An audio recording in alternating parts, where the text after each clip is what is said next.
এই ভাইফোঁটার দিনের জন্য আমরা ভাই বোনেরা প্রত্যেকেই কিন্তু অপেক্ষা করে থাকি। So hello everyone, welcome to my channel. আমি ঋত্বিকা, আশা করছি তোমরা সবাই খুব ভালো আছো। আমিও বেশ ভালো আছি। প্রথমেই চলে এসেছিল ভাই, এই ভাইকেই আমি প্রথমে ভাইফোঁটা দেই। ভাই আমার সুন্দরভাবে কেমন এক্সপিরিয়েন্স? প্রতিবারের মতোই সেম এক্সপিরিয়েন্স। সকালের ব্রেকফাস্টটা এদিকে রেডি হচ্ছিল আর এদিকে ছোট মাসিও চলে এসেছিল। দিদিকে বড্ড মিস করছিলাম, কারণ ভাইফোঁটাতে না ছোট থেকে দিদির সাথেই দিয়ে এসেছি, ওকে ছাড়া ভালো লাগে না। এদিকে পিসি রেডি করছিল বাবাকে ফোঁটা দেওয়ার জন্য। আজকে সকালের ব্রেকফাস্টে ছিল লুচি, ঘুগনি আর মিষ্টি। আমার ৩ পিসির মধ্যে ছোট পিসি এসেছিল, বাকি ২ পিসি আসতে পারেনি অসুবিধার কারণে। ওই যে প্রথমেই বললাম, ভাইফোঁটার দিনে ভাই বোনেরা কিন্তু ভীষণ এক্সাইটমেন্টে থাকে, তাই না? এই যে এত সুন্দর মজা, সারাদিন ধরে মজাটা, দারুণ মজা হয় আজকের দিনটায়। এই হচ্ছে আমার পিসির ছোট ছেলে এবং ছোট্ট ভাই, আমার মিষ্টি ভাই, যাকে ফোঁটা দিচ্ছিলাম। আর এখন যে ঢুকছে গিফট হাতে নিয়ে, সে হচ্ছে আমার পিসির বড় ছেলে। প্রথমেই যাকে দেখালাম সে হচ্ছে বড় মামার ছেলে, আর এখন যাকে আমি ফোঁটা দিচ্ছি সে হচ্ছে ছোট মামার ছেলে। এবারে পিসি ৩ জনকে ফোঁটা দিয়েছে, মানে আমার কাকুদেরকে ফোঁটা দিয়েছে আর বাবাকে ফোঁটা দিয়েছে। তো ২ কাকুও চলে এসেছিল, সাথে ভাই বোনেরাও চলে এসেছিল। এদিকে আমার ২ মামা কিন্তু চলে এসেছিল। আমার বড় মামাকে আমরা ডাকি সবাই লাল মামা বলে, আর ছোট মামাকে ডাকি দা মামা। এখন ভালো ২ মামাকে ফোঁটা দিচ্ছে। সবশেষে দাদাকে ফোঁটা দিয়ে ভাইফোঁটার পর্ব তো শেষ হয়ে গেল, কিন্তু রাত্রেবেলা বেরিয়ে পড়েছিলাম আমি, মাসি, মা সবাই মিলে ঠাকুর দেখতে। কালী পুজোতে ঠাকুর দেখার মতন সময় আমার হাতে সত্যিই থাকে না, কারণ প্রত্যেকটা দিনই থাকে প্রোগ্রাম।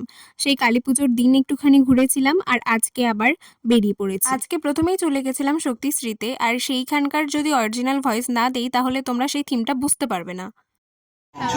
এবছরের আমাদের ভাবনা টোকাই গ্রাম্য পরিবেশ।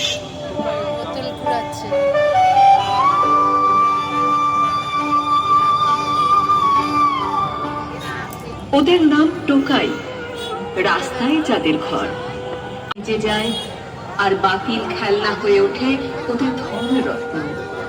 আমরা যাকে অবহেলায় পাশ কাটিয়ে যাই, তারা চোখে দেখে জীবনের সবচেয়ে বড় আশা, বাঁচার আশা। এই দেখো কার সাথে দেখা হয়ে গেছে, ভাস্তার সাথে কিন্তু দেখা হয়ে গেছে। আমরা সবাই আদর করেই কিন্তু বেরিয়ে পড়ছি নেক্সট প্যান্ডেলের দিকে। থানাটা কি সুন্দরভাবে সাজানো হয়েছে, আমি তো আগে দেখিনি, আজকে প্যান্ডেল দেখতে বেরিয়েছি বলে দেখতে পেলাম। ভীষণ ভাল লাগছিল। আর এই বড়বাজার রাস্তাটা এতটাই ভিড় ছিল, সেটাই আমি মায়ের সাথে কিছু একটা বলছিলাম। রাস্তায় মা মাসিদের সাথে গল্প করতে করতে সাথে কিছু প্যান্ডেল এবং লাইটিং দেখতে দেখতে কিন্তু পৌঁছে গেছিলাম আমরা নয়াবাজারে। সত্যি বলতে নয়াবাজারে প্যান্ডেল আমার এবার তেমন লাগেনি। এক্সপেকটেশন আমার একটু হাই ছিল যে নয়াবাজারে বোধহয় বেটার কিছু হবে, তবে তেমন আমার লাগেনি। মালদাতে করা একটা থিম, সেই থিমটা এখানটায় তুলে ধরেছিল, এখানে হয়েছিল, যেটা আমার বেশ ভালোই লেগেছে। রাস্তায় ফুটপাতে যারা প্রতিনিয়ত স্ট্রাগল করেছে তাদেরকে নিয়ে এই থিমটা তৈরি করা হয়েছিল। তবে এই মূর্তিগুলো যারা তৈরি করেছে, যিনি বা যারা যেই হোক তৈরি করেছে, সে কিন্তু ভীষণ সুন্দর তৈরি করেছে, একদমই নিখুঁত, আর মনে হচ্ছিল যেন সত্যিই তারা। কি গো, ভালো নিবা নাকি কিছু? নাও কিছু সবজি, তোমাকে ডাকছে। একটা জিনিস তোমরা কি লক্ষ্য করেছো? এইটা কিন্তু আমি ভীষণ ভালোভাবে লক্ষ্য করেছি এবং ফেস করেছি। সেটা হচ্ছে রাস্তার পোকা। এই যে প্যান্ডেল দেখতে বেরিয়ে নিয়ে রাস্তার পোকাগুলোকে ফেস করতে হচ্ছিল, সেটা কিন্তু ভীষণ প্রবলেমেটিক ছিল। সবশেষে আমরা গেছিলাম বড় বাজারে দুটো প্যান্ডেল দেখবো বলে। একটা তো দেখেই নিয়েছি, আরেকটা বিশেষ আকর্ষণ ছিল, সেটা হচ্ছে পাগল। এই পাগল দেখতে গিয়ে নিয়ে আমি পাগল হয়ে গেছিলাম এত ভিড় দেখে। আর এই ভিড় দেখে আমার মনে হলো না যে আমি আর ভেতরে যাই, সেই সাহসই আমি পেলাম না। সবশেষে আমরা চলে এসেছিলাম কিন্তু কর্তব্য সঙ্গে, কারণ ভূতেদের একটা প্যান্ডেল হয়েছিল, যেটা ভীষণ ভালো লেগেছে। So that's it for today. Next ব্লগে দেখা হচ্ছে, ততক্ষণের জন্য সবাইকে টাটা।